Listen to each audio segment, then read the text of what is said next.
Well, I'm going to, just before I get out here, I'm just going to remind people, whether you're watching this live or you're coming in afterwards and checking it out, maybe you're on the email list and you're getting a piece of this, that you have questions for Art.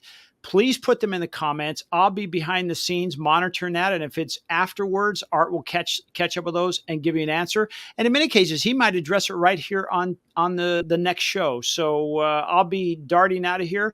And Art, I'll be running the slides for you. So when you're ready, just let me know. Let's have a great go. Okay, Jeff. Yeah, let's fire away. Well, hello, everyone, to this week's Mortgage Minute. It's been quite the week, and so I want to get right into that. As we always do with the Mortgage Minute, the first thing I want to do is kind of check in with all of you and let you know where mortgage rates are. So in terms of the mortgage update, of course, I always suggest go to our website. We've got a rate grid right on the homepage. And if you've been looking at that from week to week, you'll notice a little bit of a change. I've been saying for weeks that we've been pretty well into the fives, mid to high fives on mortgage rates. That's unfortunately no longer the case. We're definitely, now into the sixes, as you can see from this rate grid. All conforming FHA, VA loan types are now, 6+, even up to the mid sixes. So part of the reason for that is, as I always mention, if you look at the 10-year Treasury bond, if we look at a 5-year chart, as Jeff just pulled up here, you can see the trend since last Friday. The yield has been creeping up all this week.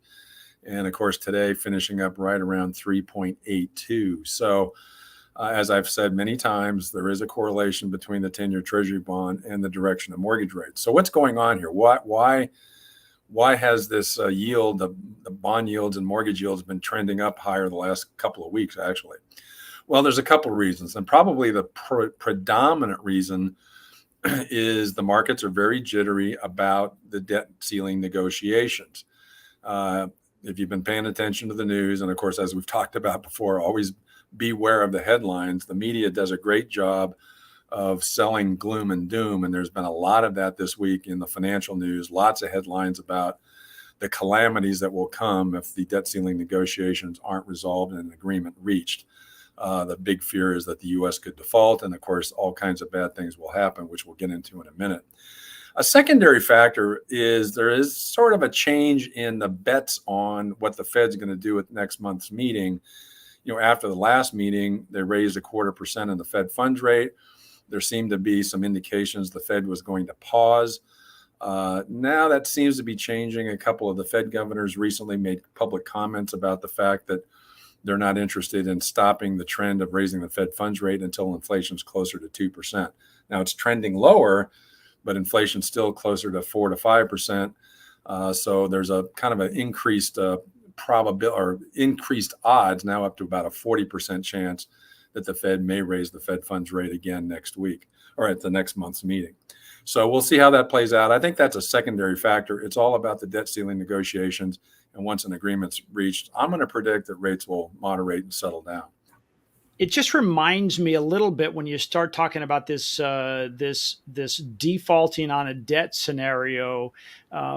It kind of reminds me of the Y2K scare.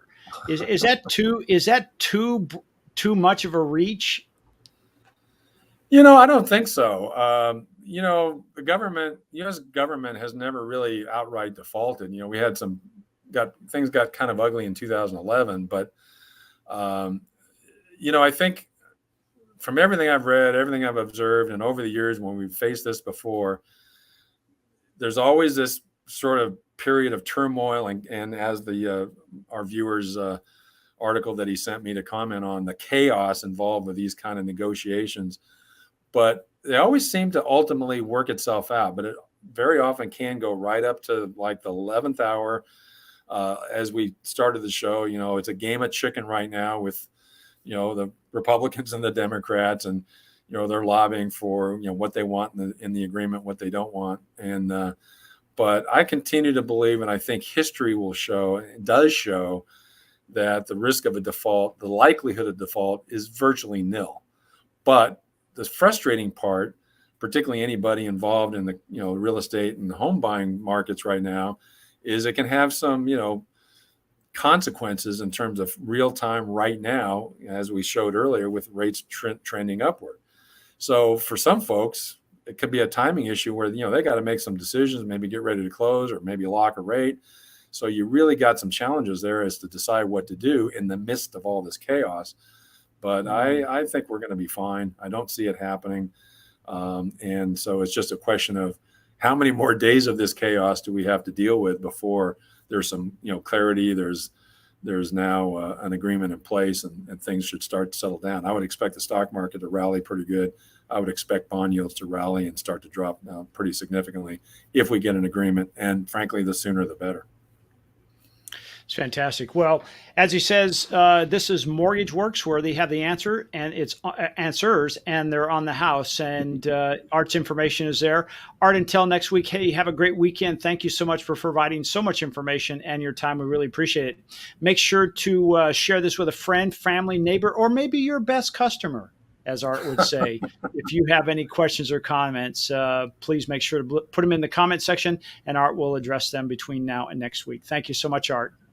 Thanks, Jeff. Thank you, everyone, for watching, and stay tuned till next week when we'll have more answers and they'll be on the house. Thanks.